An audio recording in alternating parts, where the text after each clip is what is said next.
What's up mga ka-viewers? So ito, nagbabalik tayo sa ating luto serye.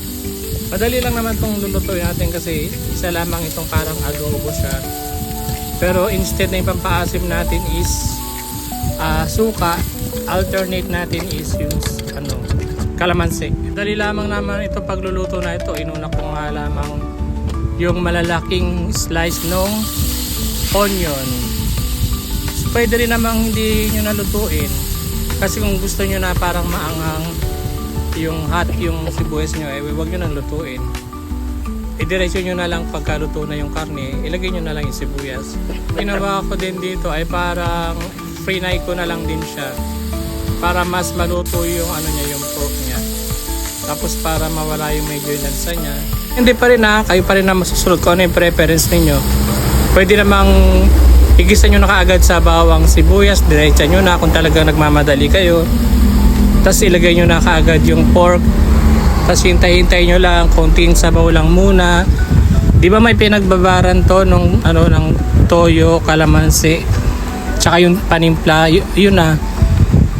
Ilagay nyo na pagka medyo half cook na yung yung karne. Pork nga pala tong niluto ko na karne kasi pinaghahati ko kasi yung mga karne pag bumibili ako sa palengke. Minsan kasi 1/4 lang yung niluluto ko kasi hindi naman namin nauubos Tapos binabaon lang din sa trabaho. Nabali-baliktarin nyo lang yung karne ninyo kasi baka mamaya pag malakas yung apoy ninyo, masunog. Masi nga pala na ginamit ko dito mga 1/4 chop kasi medyo madami lalagay ko sa baboy para pang ulam na din hanggang kinabukasan to. Isa na natin yung bawang sibuyas. Ayan, medyo luto-luto na yung karne na to Ayan, gisa-gisa lang muna tayo.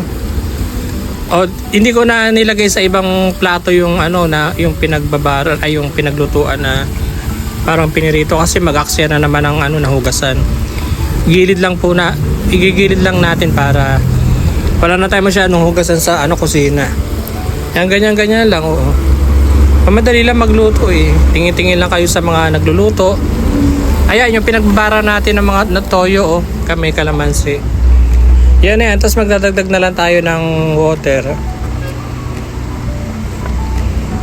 Ayan, tatakpan na natin. Balikan lang natin, mga ilang minuto lang din yan. Para siguraduhin natin na yung karne ay malambot na.